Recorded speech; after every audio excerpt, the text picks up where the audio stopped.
Hey, is that folk music that you play there? What is that? How do you call that folk music? I think it was Studs Terkel who asked Big Bill Brunzi, did he consider his blues music to be folk music? And Big Bill says, well, never heard no horses.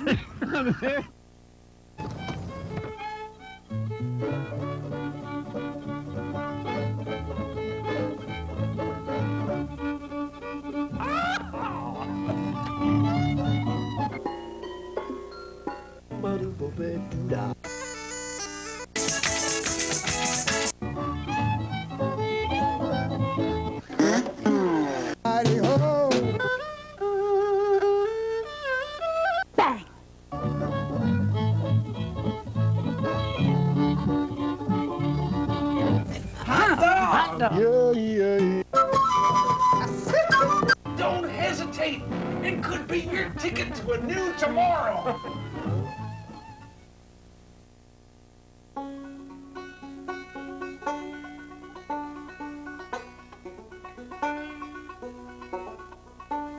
Natick was a language. Natick is a town. No one speaks the language. All of them are gone. They lived here by the hundreds. They grew upon the land and trusted some white strangers and offered us a hand. But only their shadows remain. John Eliot, a preacher, came to see the ones who sang and danced in worship of the morning sun. He taught them trust and English. They taught him of the times when only air and spirit abounded in these climes, but only their shadows remain. A language was invented to suit both families' needs, to preach a Christian gospel and speak to whispering reeds. A language known as Natick was spoken here by tongues of natives and of settlers. A new world had begun, but only their shadows remain. A generation later or two, there came a war by Englishmen and Indians and racism and more. Then spilled upon the people who'd welcomed us before and had trusted Reverend Eliot, but now they are no more. Only their shadows remain.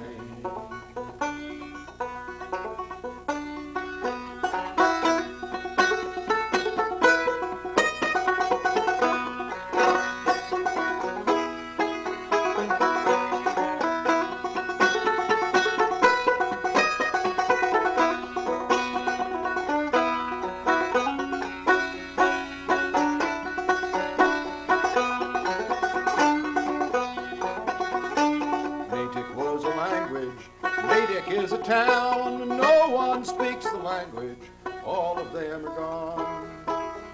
They lived here by the hundreds and they grew upon the land, trusted some white strangers and offered us a hand, but only their shadows remain.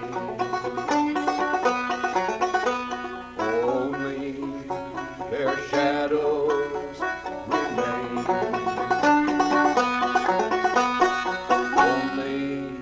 Their shadows remain.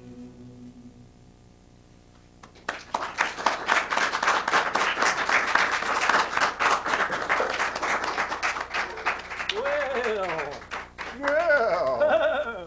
The show is Horses Sing None of It. My name is Ralph Litwin, and our guest is Rick Lee, hailing from where else? Natick, Massachusetts. Natick, like the song says. And with his family roots deep in Appalachia, I believe. Yeah, my grandfather's family were from East Tennessee. And he has a recording by the name with that title track. Right. And people can find more information at your email address. And my website as well, ricklee.org. easy to remember. Yes. Welcome to the show. Thank you. Did I say that already? Yes. I liked Nice to see you. I liked the vocalization at the beginning in which you did your little horse thing. Yay! Yeah, right. Whoa, Wilbur. That was cool. So do you sing in that voice in order to show that horses do sing some of it? No, I actually don't sing in that voice. But you talk in that voice. Only today. Okay. Okay. Special for you. Thank you. I feel very special. So that's a great song. Thank you. I wrote it 20 years ago, and almost 20 years ago. Yeah, just about 20. And it came out of a long series of conversations with a neighbor of mine who was a newcomer to Natick at the time, but who'd done a lot of research about the history of the town. And that the story of that song is the story of the town between 1650 and 1675, where for 25 years the white settlers and the natives lived together in peace and harmony and with a lot of mutual respect, and did some extraordinary things, including translating the whole Bible, Old and New Testament, into the Indian language and printing it. It was the first book printed on American soil. Wow. On a press that was imported by John Eliot, who's mentioned in the song, from the Society for the Propagation of the Gospel. And things went really well until in 1675 the pressure of increased English settlement resulted in some English settlers just west of Natick in the town of Medfield inviting the local chief to dinner and poisoning him, which the local Indians didn't like. And so they set fire to the English settlement, and that began what was called King Philip's War. And the Natick Indians weren't involved in that, but as has happened many times in U.S. history, because they were racially similar to the insurgents in the next town, they were collected in the middle of the night in October 1675 and shipped out onto a barren island in Boston Harbor, Deer Island, where they were forced to spend the winter, where half of them starved or froze or died of disease. So they were interned in a similar way as the Japanese Americans were in the Second World War. Enemy combatants, they might have been called, except they weren't combating anybody.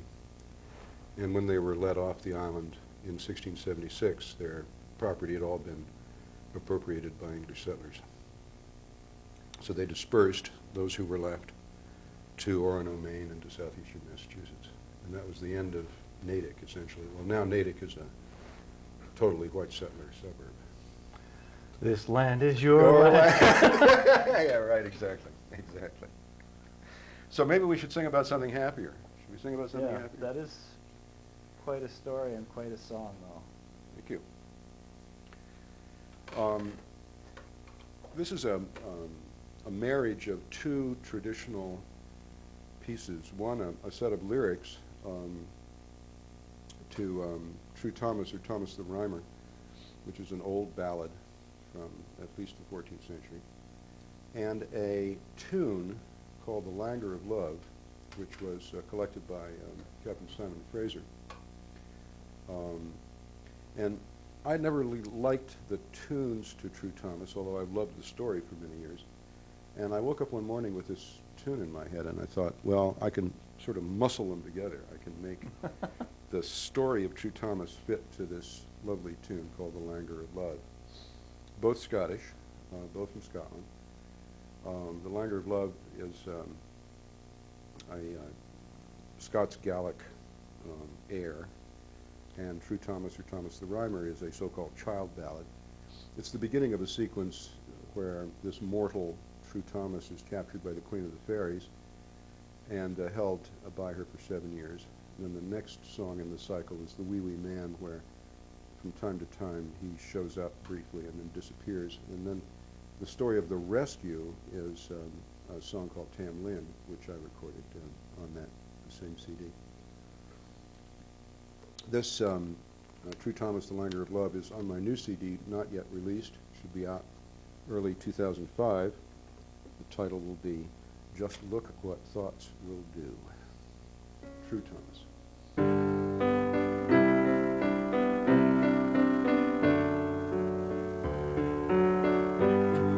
Thomas lay on Huntley Bank, and he beheld a lady gay, a lady that was brisk and bold, came riding down by Eildon Tree. Her shirt was of the grass green silk, her mantle of the velvet fine, and at each toss her horse's mane rang 50 silver bells and 9. Thomas he threw off his cap, and falling down upon his knee, all hail thou mighty Elfland Queen, you're like on earth I've never seen. And as he looked into her eyes, so blind in love he fell, then said she, if you would dare to kiss my lips, sure of your body I will be.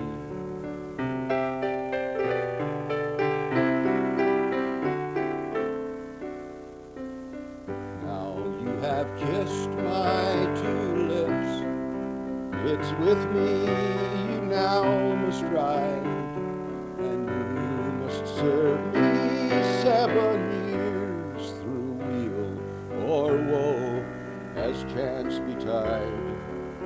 They mounted on her milk-white steed, wading through red blood to the knee, for all the blood that's shed on earth runs through the streams in that country. Soon they came to a garden green. She pulled an apple from a tree.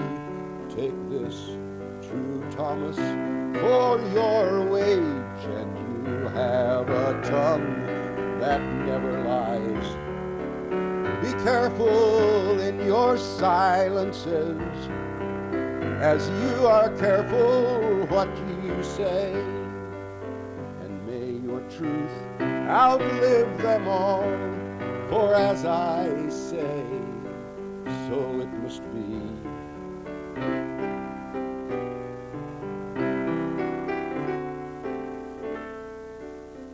Oh, see you not that narrow road, all thick beset with thorns and briars? That is the path to righteousness. Go after it, precious few inquire. And see not that broad, broad road that lies across the lily leven. That is the path to wickedness, though some call it the road to heaven. They rode on and farther on, wading rivers above the knee, and they saw neither sun nor moon, but they heard the roaring of the sea. He's got a cloak of the elven cloth, a pair of shoes of the velvet green, until 7 years were gone and past, true Thomas on earth was never seen.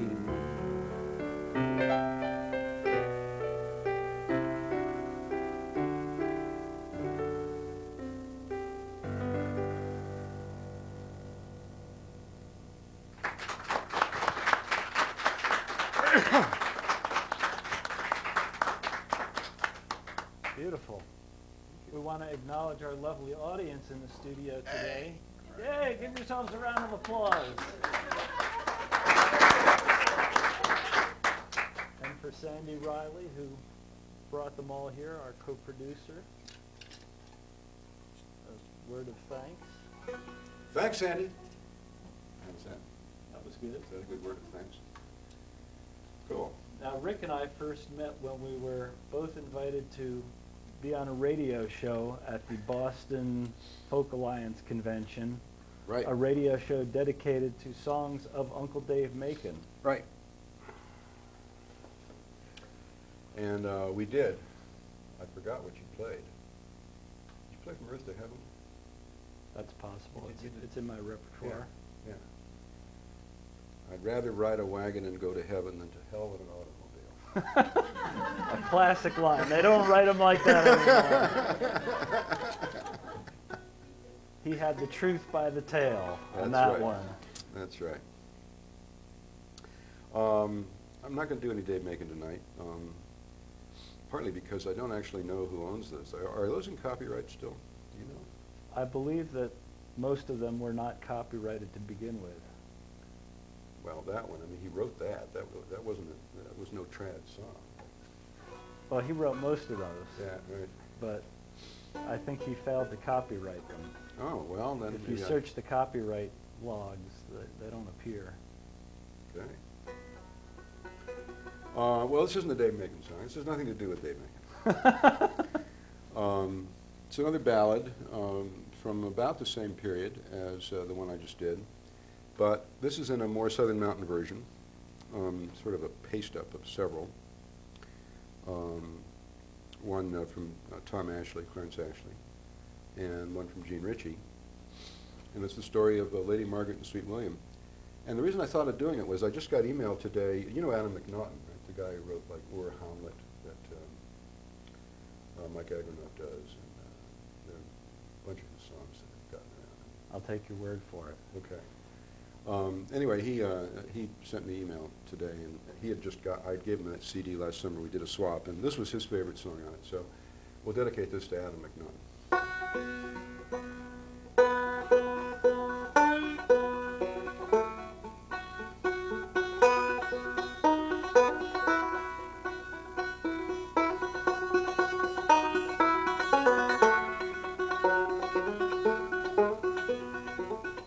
Lady Margaret is sitting in her high hall tower, combing back her long yellow hair, saying, I'll go out and bid him farewell and never no more go there.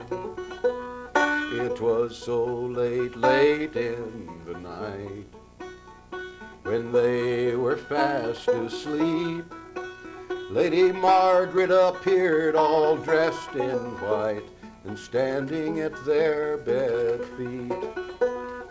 How do you like your bed? She asked him. And how do you like your sheet? And how do you like that fair young lady who's lying in your arms asleep? Well, do I like my bed, he told her. Much better do I like my sheet. Far better do I like that fair young lady who's standing at my bed feet. Such dreams, they are no good. Such dreams, they are no good. I dreamed that my hall was filled with wild swine and my true love was swimming in blood.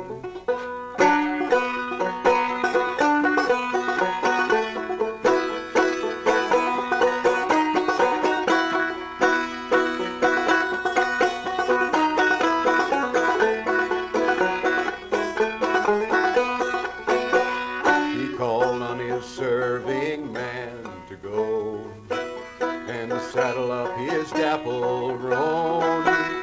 He went to her father's house that night and he's knocked on the door alone. Says, is Lady Margaret in her room, or is she in the hall? Lady Margaret is in her coal black coffin with her face turned to the wall.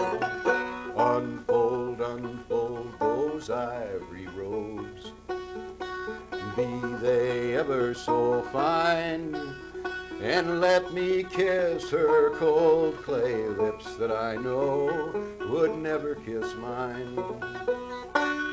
Once he's kissed her on the cheek, and twice he's kissed her chin. 3 times he's kissed her cold, corpsey lips, then he fell in her arms within. They buried Lady Margaret in the new churchyard. Sweet William lay beside her, and out of her bosom grew a red, red rose, and out of his a green briar.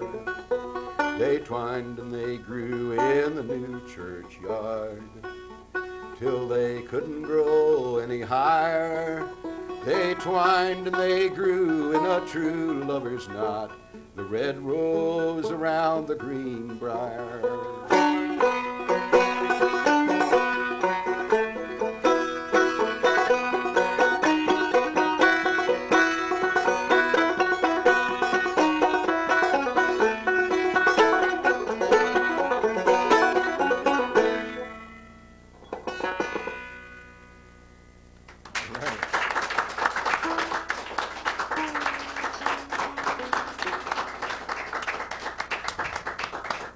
Rick, do you find there's a big surge in demand for your performances around Halloween? Well, actually, the sequel to True Thomas, Tam Lin, is a Halloween song. It's about how he's rescued from the Queen of the Fairies, as can only happen on Halloween. And so, yeah, there's a big demand for me to sing Tam Lin on Halloween.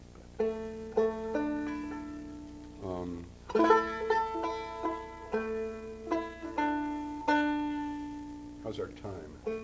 We've got about 6 minutes. 6 minutes. Really?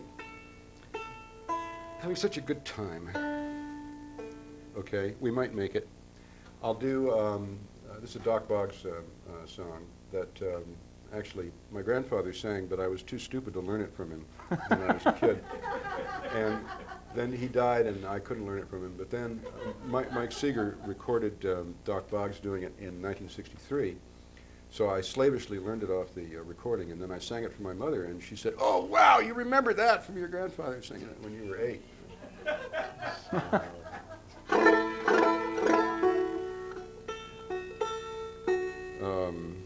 Okay, here's where we break the string, right?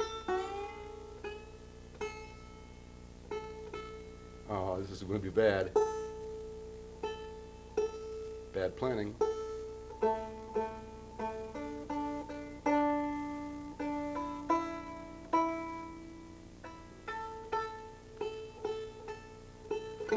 So it's a setting of Luke 15, the prodigal son.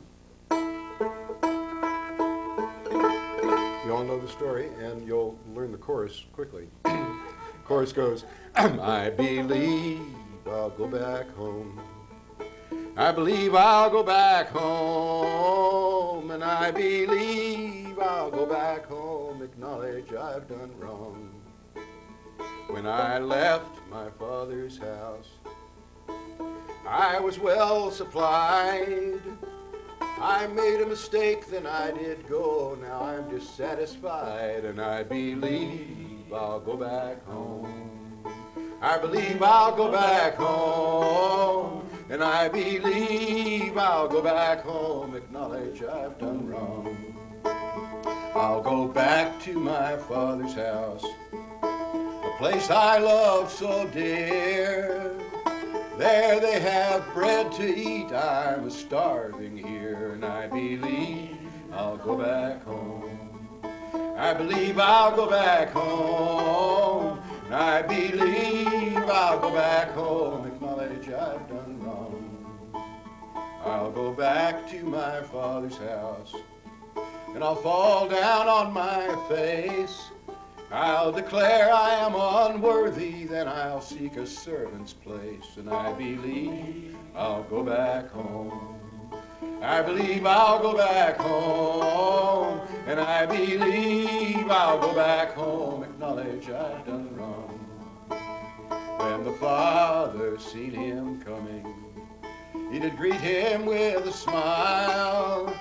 He threw his arms around him, saying, this is my wandering child, and I believe I'll go back home. I believe I'll go back home, and I believe I'll go back home, acknowledge I've done wrong. Father sent for his servant, saying, go kill the fatted calf. Invite both friends and relatives, the son's come home at last, and I believe I'll go back home. I believe I'll go back home, and I believe I'll go back home, acknowledge I've done wrong. Well, the banquet's in position, all sorrow had passed. The father's heart was filled with joy, the son's come home at last, and I believe I'll go back home. I believe I'll go back home, and I believe I'll go back home, acknowledge I've done wrong. The elder son was jealous.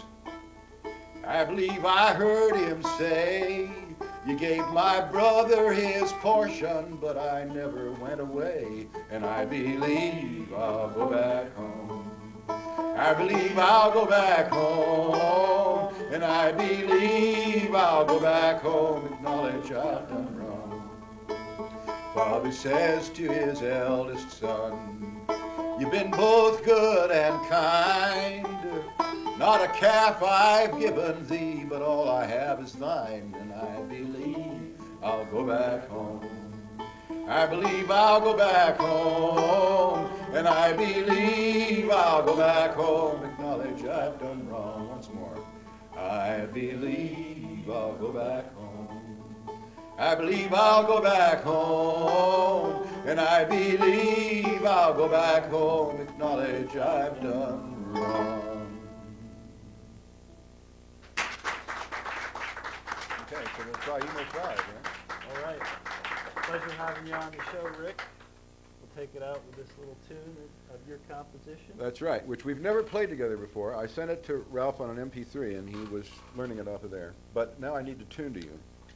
So that's our first official act here. Key of A. Not too bad.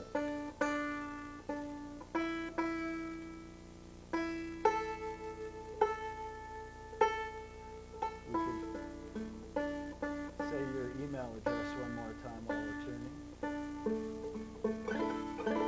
tuning. Rick Lee at POBox.com, or the easiest way is the URL, which is just ricklee.org.